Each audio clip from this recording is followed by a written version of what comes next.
We're dipping back into the mailbag. People still trying to sort out this point guard situation, maybe trying to ship Derrick White out of Boston. Going to get to those questions. Plus, reuniting with a role player. Which one in the past 10 years would I want to bring back? And talking trash talk, my favorite from my career, that's coming up right now on the Locked On Celtics podcast. Be ever ready. Recognize the city of champs. Boston, baby, we do what you can't. Locked on number 18, Tatum and Brown, J-team, step back. We gon' wet that and slay teams. Of course, the Celtics, who else could it be? Screaming like KG with the Larry O.B. Karalis above average, assessing the team status. Best daily pod, no cap, salary matching. Clutch like Bird the DJ, keep John on replay. Prime time, dapping up the truth on the sideline. Raining J's, how it started, raising banners, how we finished. Locked on Celtics pod, home of the winners. B. Hey there, welcome back to the Locked On Celtics podcast. Thank you for making this show part of your daily routine. I am here for you Monday through Friday this week, next week, 3 days a week. Once we get into August, dropping down to 3 days a week, August and September. So, just prepare yourselves. It's not going to be a daily podcast during the 2 dead months of the Celtics season of the NBA calendar, but still 3 days a week during August and September. But for now, this week, 5 days a week, it's a free, fresh daily podcast for you.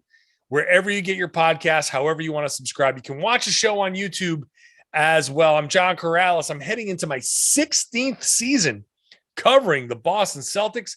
I've also written a book about the team. It's called The Celtics All-Time All-Stars. If you want to pick an all-time all-star team, thank you so much for making me part of your Celtics experience today. It's a Mailbag Monday, something I like to do during the off season because you've got a ton of questions and I want to answer them for you. So Mailbag Monday, go to my website, johnkaralis.com/mailbag to ask your questions. As you'll see in this show, the questions can range from Celtics. They can go to NBA. People actually want to know more about me and my time covering the Celtics or my time playing basketball. For people who don't know, I played in Greece professionally for a short time before injuries cut my career short. And I came back and got into the broadcasting industry. The injuries got me into the industry. That's what I'm supposed to say. So it could be anything. We can have fun with it. You can be serious about your questions. You can have fun with your questions. It's a mailbag. We can have some fun with it. Today's show is brought to you by BetOnline. BetOnline has you covered this season with more props, odds, and lines than ever before. BetOnline is where the game starts. It's a Mailbag Monday, so let's dip into the mailbag again. johnkaralis.com/mailbag. People like to DM questions. I know people say, hey, let's feed the algorithm on YouTube and ask for questions that way. It makes sense. I don't disagree, but this is the easiest way to organize all of the questions that I get. johnkaralis.com/mailbag. That's how I accept the answers, the questions. That's where I give the answers. All the other stuff, I just cannot. I'm sorry. You may not understand why, but I cannot keep track of things any other way. So that's how you ask the questions. And let's just start with Vlad, who says that he starts the question about Derrick White. Celtics got Brogdon. Is it possible to make a 3-team trade, which would bring Harrison Barnes, the last year of Harrison Barnes' contract, over from Sacramento? He believes that Derrick White is done after next year anyway. What do you think about Harrison Barnes? Would he be helpful for this team? I think this loses sight of what the Celtics are trying to do.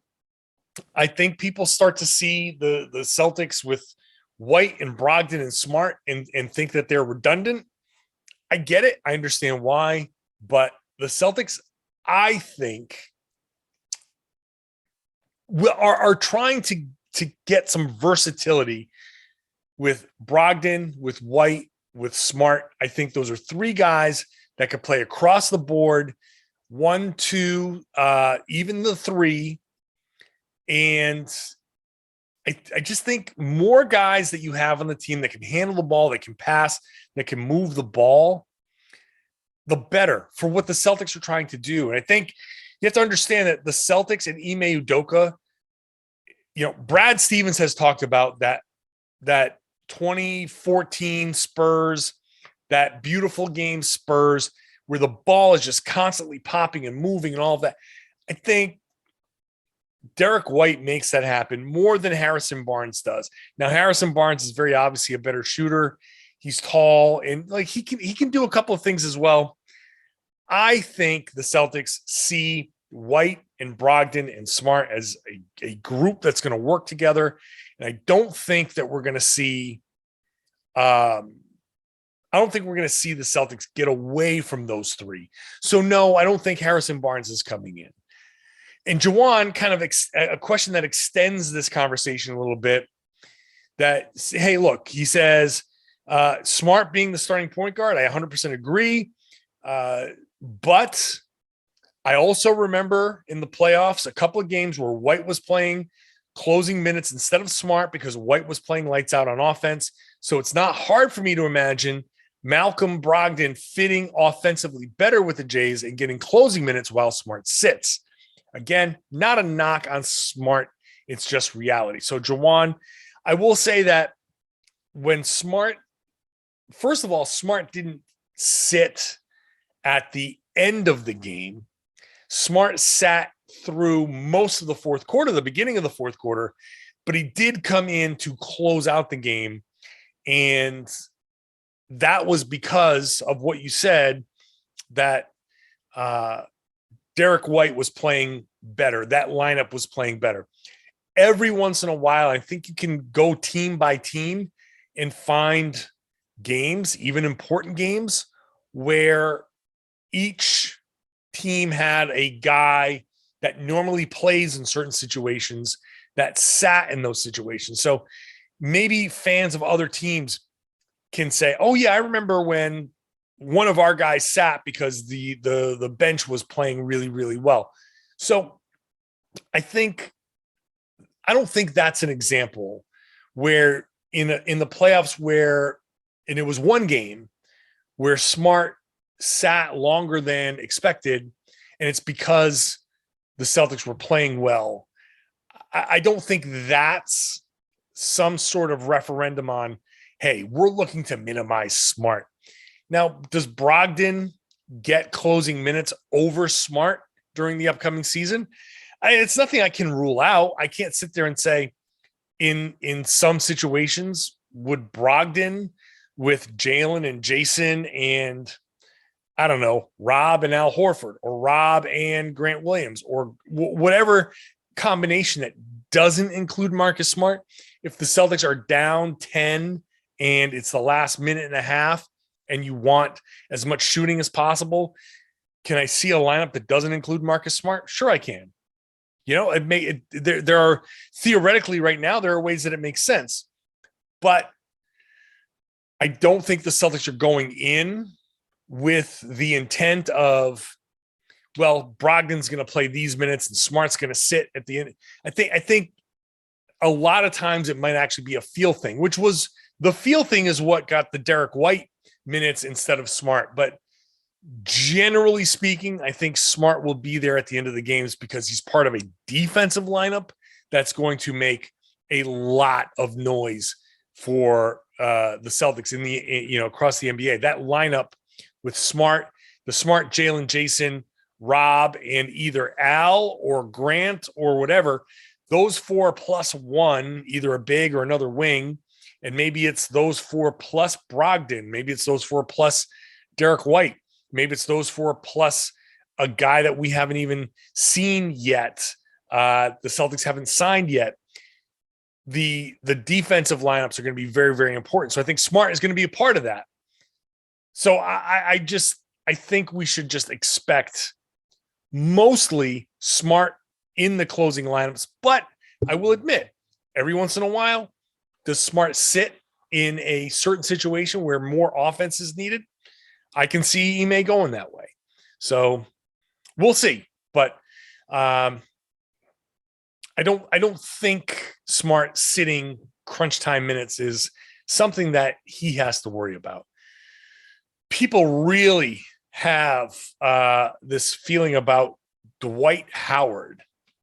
We're going to talk about Dwight Howard, and we're going to talk about a reunion from the past 10 years next, after I talk about BetOnline, the fastest and easiest way to check in on all of your betting needs. BetOnline.net has all of your favorite sports and events at the number one source for odds, lines, and games. Find reviews and online reviews and news of every league, including NBA, Major League Baseball. I was at the Red Sox game on Sunday.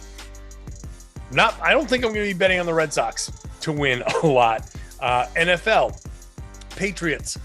I'm not sure what to expect from the Patriots this upcoming season. They have this weird thing going on where the offensive and defensive coordinators aren't really coordinators. Kind of a red flag for me, but I don't know. I don't follow football that closely. Maybe it doesn't mean anything. But certainly, if you're a bettor, you're paying attention to all of that stuff. Also, obviously, NHL, combat sports, boxing, MMA, esports. You can bet on the esports, tennis, golf. It's all there at BetOnline, which continues to be the top online resource for all of your sports wagering information, from live in-game betting to scores to podcasts. BetOnline has you covered. Head on over to betonline.net today. You can use your mobile device to learn more about the action happening today. BetOnline is where the game starts. Please gamble responsibly. Hey, thanks for making Locked On Celtics your first listen every day. How about making Locked On NBA your second listen? If you want my take on the NBA as a whole, you can follow the Locked On NBA podcast I host on Wednesdays with Jake Madison. So rotating hosts all week long. I'm there on Wednesdays with Jake Madison of Locked On Pelicans. So it's a fun show. Got the whole league covered. You can find Locked On NBA wherever you found Locked On Celtics. It's also on YouTube. Couple of Dwight questions. Edwin asks, lately the idea of signing Howard or Melo has been floated around Twitter. By the way, part of the reason why I hate Twitter. I know they can both easily become distractions and are well past their prime, but the case could be made that they do fill a need for this team, adding a veteran presence. If you had to choose one, who would it be? Neither. But if I absolutely, gun to my head, had to choose one, it would be Dwight Howard, which really makes me not feel good. But Melo is absolutely the worst defender you could put. Like that, it's just, he's not a good enough shooter anymore it doesn't work. It just doesn't work. It doesn't work. No Carmelo Anthony. Dwight at least can be, you're looking for a third big. He can at least be somewhat of a rim protector. He can still catch a lob. He can kind of sort of play the Rob role. If he's not a distraction, Edwin, no offense. I dislike you for this very minute second. Love you for listening. Love you as a person who follows the podcast, but hate you for asking this question and making me pick Dwight Howard. That hurts me. And Sean says, is Dwight really that bad of an option as our backup big? Yeah. Dwight's terrible. There's a reason why he is still unsigned. But Sean says, hey, he's got some athleticism as a rebounder, rim protector, so on and so forth. Only 2 years removed from being an important contributor to the Lakers in their bubble run. So making the case for Dwight Howard. I just, if there's nobody else,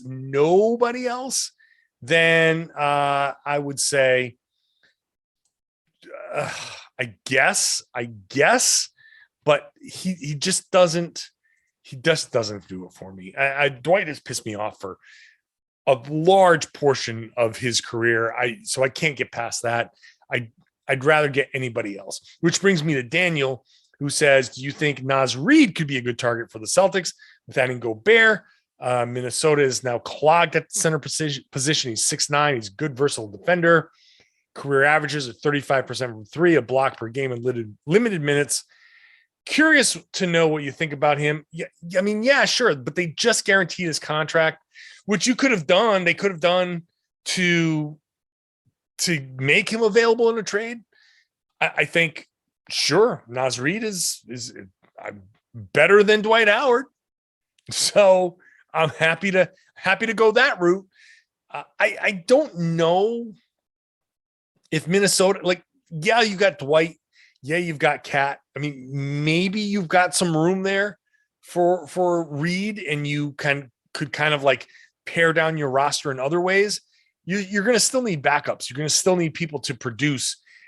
I think the signals from Minnesota are that they're going to keep him. So I'm not quite, I just don't think he's going to be available.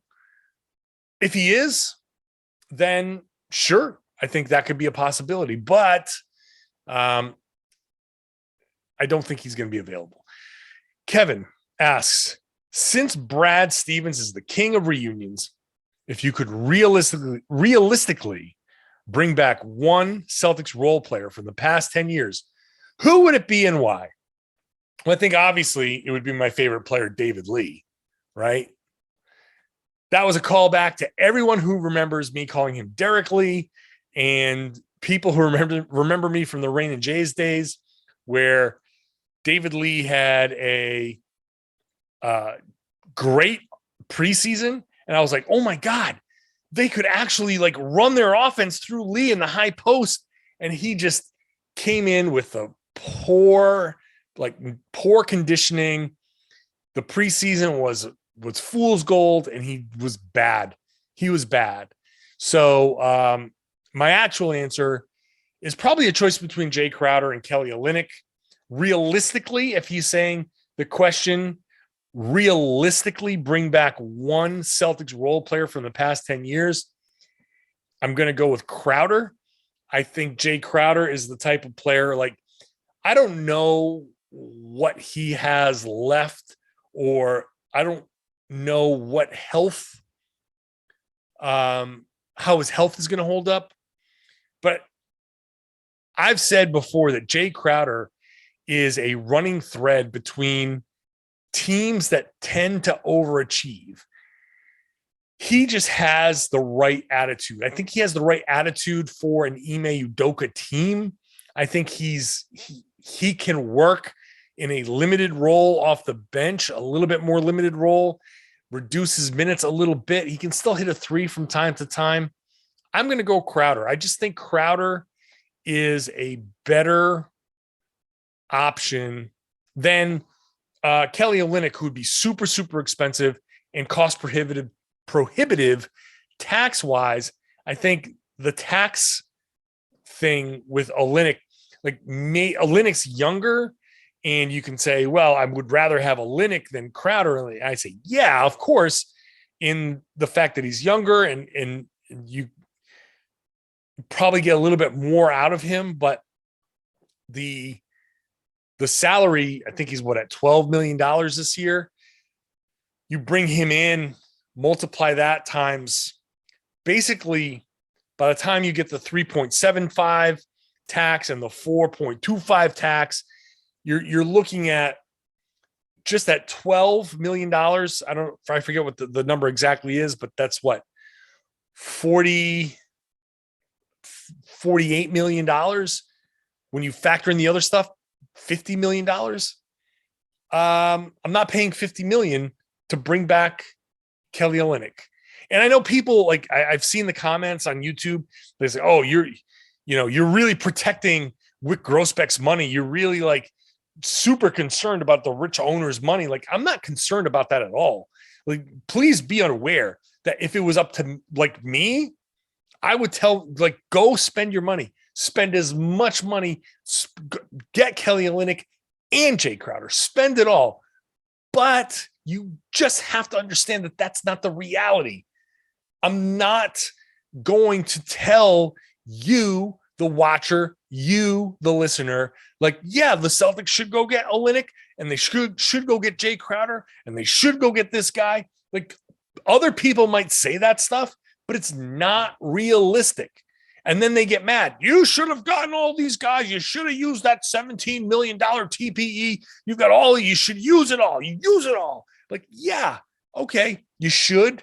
But I understand that this team with the ownership situation, like you just don't have the same financial wherewithal as a team like Golden State, which owns the Chase Center and is basically an ATM.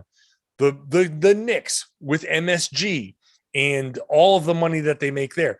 I've talked about this a ton. It's not that I, John Karalis, am worried about, I got to make sure I save Wyc Grousbeck some money. It's that I am trying to get into the heads of the owners and say, well, if we're going to spend the money for a winner, like that's great, but $50 million for a Kelly Olynyk doesn't make sense from that perspective. It just doesn't. And it doesn't matter that he's rich and the team could probably afford a tax bill. It doesn't matter. I'm just trying to tell you realistically, if you're watching this team, I'm going to set the expectation for this team. So, like Bob said, the Celtics, given this tax situation the Celtics face, we're using the TPE, could spend upwards of $25 million for a role player. Is there a case for keeping J.D. Davison, Juhan Begaron, future first-round picks to develop a sustainable supply of future role players? Yeah, there's some consideration to that. There is some consideration to that. But right now, it's about there's a middle ground. The Celtics are in this middle ground where they're not quite at that draft guys, bringing the young guys to be sustainable role players. Right now, they're in the trade away your first round picks, bring in veterans, but don't just spend for the sake of spending. Yeah, you can bring in Kelly Olynyk, but now you got to get rid of Luke Cornett, and maybe another guy. I mean, that there's a limit to the, hey, we can spend however much. We've got the green light to spend, as Brad said. There's a limit to that. So I'm trying to be realistic in presenting that scenario. This way, when the Celtics don't do something, you're not all worked up and going, oh, I can't believe it. John said they should do X, Y, Z, and they didn't do it. The Celtics suck. The ownership is cheap. Like, no. When they act the way you do, you say, hey, look, I get it. Ownership is not working with the same financial freedom as some other teams. I get it. This is what I want you to feel. I want you to feel like, hey, I get it. It is what it is. The Celtics don't have the same spending power as every other team in the league. So this is what I should expect. You set that baseline expectation. And if the Celtics exceed that, then great. You feel great. But if the Celtics live up to that, you understand. You understand that's how it was always going to be. Let me take a second. I'll come back. We're going to finish off trash talk. Personal trash talk. It's coming up next. Back and ripping through the rest of this mailbag, Todd said, I noticed that the Thunder extended Kenrich Williams and bought out Jeff Green after the Celtics TPE expired. It goes into a scenario where the Celtics could have gotten Jeff Green had the TPE still been in play. If the Celtics had done, Todd's question is basically, if the Celtics had done the Jeff Green deal versus a Brogdon deal, would they have kept Daniel Tice? So first of all, I don't think they would have gone for a Jeff Green deal because Brogdon, the reason they got Brogdon is because he could do so much. And Green is not a facilitator. He's becoming a little bit more of a spot up guy, but he's still the same kind of Jeff Green that we've always known. So would they have kept Tice in that scenario? I still think that if the Celtics were this deep in the tax or close to this deep in the tax and Tice was on the team, I still think they would have traded Tice to minimize the tax bill, because at this point you say, hey, Tice is pretty good player, but for his salary plus the tax, I don't think the Celtics would have kept that salary and then the tax on top of it for Daniel Tice. They would have done little salary plus little tax on top of it and gotten you the same price as Daniel Tice, but maybe a skill set that worked more within what the Celtics were looking for. So I still think Tice probably would have gone in that scenario. Jeff asks, hey, what's your view? Would it make more sense if the league went to a plus-minus system for regular season, which would support a mid-season tournament and help incentivize players, as it would impact playoff ratings? For example, 1 point every win in the tournament and regular season. I feel like this is a very soccer type of system or a hockey type of system where wins get you like 3 points or something like that. And a loss, maybe it's like a plus minus. A win gets you 2 points, a loss, ducks 1. And so maybe by the end, it's not necessarily a 55-33 team is better than a 54 and whatever. What was the number? 55-30. No, that wouldn't work. It would be 55-27, right? Yes, that's 82 games. I don't know why I pulled that other number out of thin air. 55-27 versus a 54-28 team. Maybe the plus minus does something different. I just think it's too much. I think that's too much. I think that's I think Adam Silver wants to get the NBA into more of a European soccer model. I don't think they will change the scoring to be a points-based scoring standings system.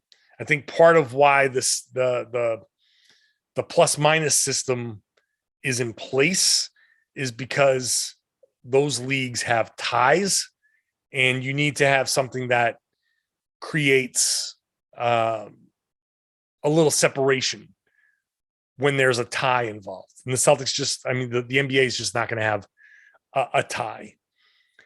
Mike asks, this past season, Jayson Tatum and others were constantly complaining every time they went to the rim and missed and did not get a foul. Do you think the refs don't give them calls because they're constantly complaining? Do coaches talk to the players about this because it seems to be a real problem? Coaches do talk to the players about how much they talk to the refs, especially guys like Tatum, who start to push the edge of the high end of the technical foul limit. Now, Tatum he got close, not so close where it's like, oh, wait a minute, he could miss time, but close enough where there was if he gets another tech, that will be the wait a minute moment. Like he got up to the moment before the moment versus that moment. But yeah, I think the refs kind of stop giving them calls because of the constant complaining. They're not supposed to. I think that's not how it's supposed to go. But I do think that some of it, I think there's some level of that happening. Sure. I'm sure some refs, maybe not, they don't come into the game saying, oh, there's that Tatum, F that guy. But in the middle of the game, if Tatum keeps doing the same thing and there's a bang bang play and he's just constantly complaining, like I think it's human nature to say, you know what? No, leave me alone. Stop. I'm not calling that. Stop it. I can see it. I've told you before on this podcast, I was a horrible ref when I did just intramural stuff in college. I can understand like when you have that whistle in your mouth, and I can understand if somebody was like, you know what, I could have called that, but you complain so much that you haven't earned that. I feel like that could happen for sure. And I think the complaining is at just another level. I personally, I hate seeing it. Stop complaining. Stop crying about the fouls. Get back, or just start playing through it. Make the officials call the fouls. Play through those guys. Don't ask for bailouts. Play through defenders. This is why I keep saying Tatum needs to play off of 2 feet. Just play off of 2 feet, plow through guys, and make them call something. First of all, make the defender come up and challenge you and make them make a play. And then when they don't, the official's going to be like, well, this, there's so much contact. I got to call something. Don't glide past defenders and get a little bit of contact and then cry about it. That's just, you put yourself in a position to not get that call because it's hard to see the call. It's hard to see. There's no change in your momentum. There's nothing. You might feel it, but it's not something that's obvious to the ref. They don't see it as impacting the play. Make the officials see the contact, play strong, play through defenders, play off of 2 feet. And then when somebody hits you and changes your trajectory, then that very obviously impacts your ability to score, which means it's a foul and go to the line. Simple. So yeah, I'm anti-complaining. And I do think the complaining costs Jayson Tatum. We're going to finish this with Michael P., who says, in light of Grant Williams' podcast appearance, what is the best trash talking you've ever done on a court and the best you've ever received? So both of them were in college. And there was one time early on when I was playing at Emerson. Emerson's Division III school. So I went to Emerson College. I was deciding between Syracuse and Emerson. Syracuse, obviously, I wasn't getting a scholarship to Syracuse to play basketball. I would have tried to walk on at some point over the course of my time there if I had gone there. But I went to Emerson because it's a phenomenal broadcasting school as well as Syracuse. And I figured I want to focus on that because I knew I was never like an NBA talent.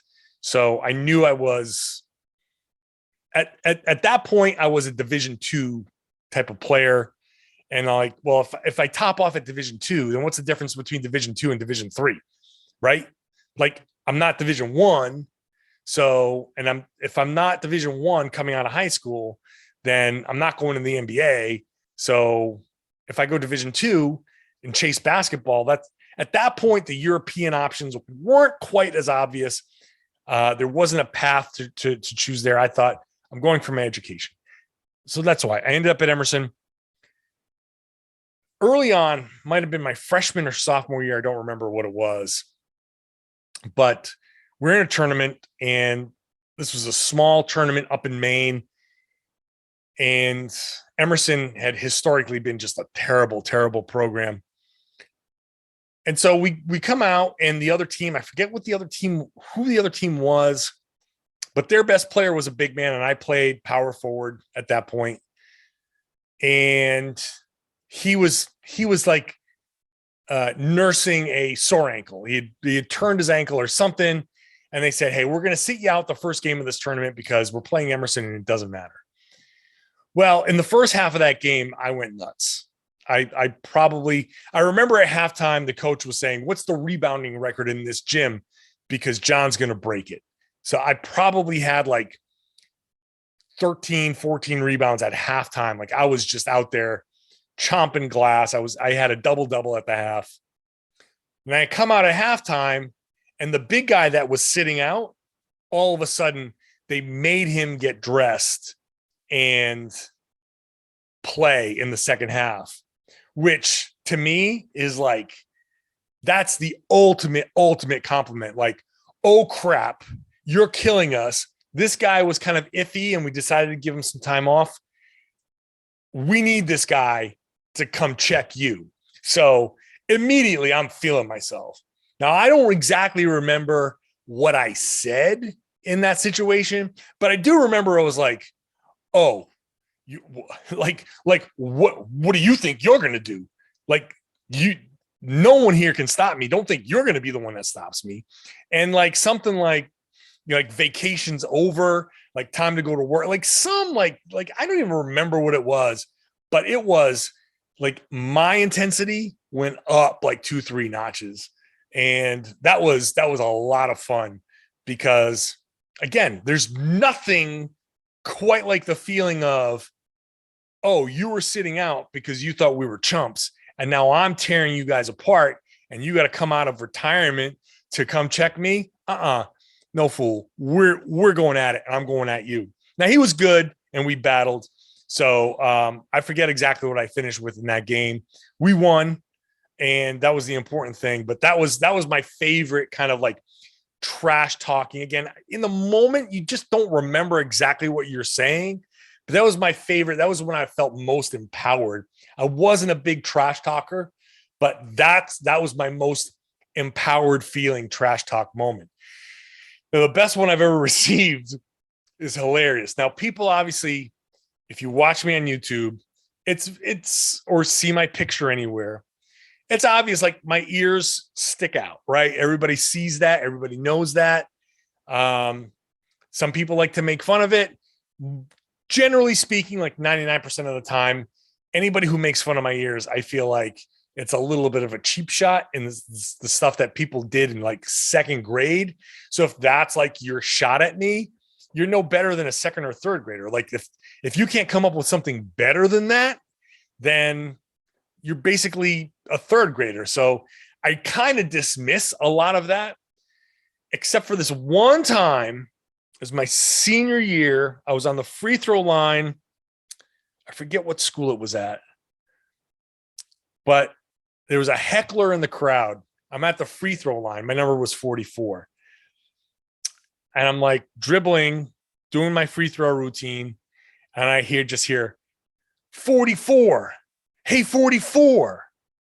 I know you can hear me, 44, which is the absolute pinnacle ear joke that I've ever heard. It made me laugh at the free throw line. It was hilarious. And part two of why you shouldn't even make the ear jokes is that joke was the best one and you're never going to top it. So either you have the maturity level of a second or a third grader, or you got to top that one and you probably won't. And so it's not a challenge. You probably shouldn't try it because it doesn't really interest me, but that was the best one I ever received. I thought it was hilarious. My friends and I keep joking about it. My buddies, Ken and Gabe, who probably still, they listen to the podcast during the season. I don't know if they're still listening in the off season, but Ken and Gabe were two of my teammates. They were on the floor when that happened. And like Kenny, especially, I got to get those guys on the podcast during the off season just to talk some old basketball smack. But, man, that was absolutely the best. All right. Thanks for sending in the mailbag questions. That was fun. As you see, you can ask personal kind of basketball questions. We can have some fun with it. We can really just dig into it, especially now that the off season is here. But send your questions into johnkaralis.com/mailbag. I'm going to answer them every Monday. And then, hey, if every once in a while we get too many questions, I can sprinkle them in during the week. Can do that too. This week, podcast Monday through Friday. This week is the end of Monday through Friday podcasts for the summer. August, September, Monday, Wednesday, Friday, 3 days a week, unless something comes up. I can always add podcasts, maybe get to 4, maybe even get to 5 days a week sometimes if warranted. But August and September, it's the dead time. We'll come up with some fun topics, but it'll be 3 days a week, still giving you podcasts much more regularly than anyone else. Absolutely. Like that's without a doubt. No one is pumping out the content like Locked On Celtics. So make sure you're checking it out. You can, again, read my stuff at Boston Sports Journal, and there'll be basically almost daily stuff there. So plenty of stuff for me, John Karalis. Follow me on Twitter at John_Karalis. Subscribe to the podcast to get it dropped directly to your device. And you can watch the show on YouTube. Subscribe there. Give it a thumbs up every time an episode drops. Thumbs up, leave a comment, feed the algorithm, and share the podcast. Tell your friends, tell everybody they should be listening to and watching the Locked On Celtics podcast right here on the Locked On Podcast Network.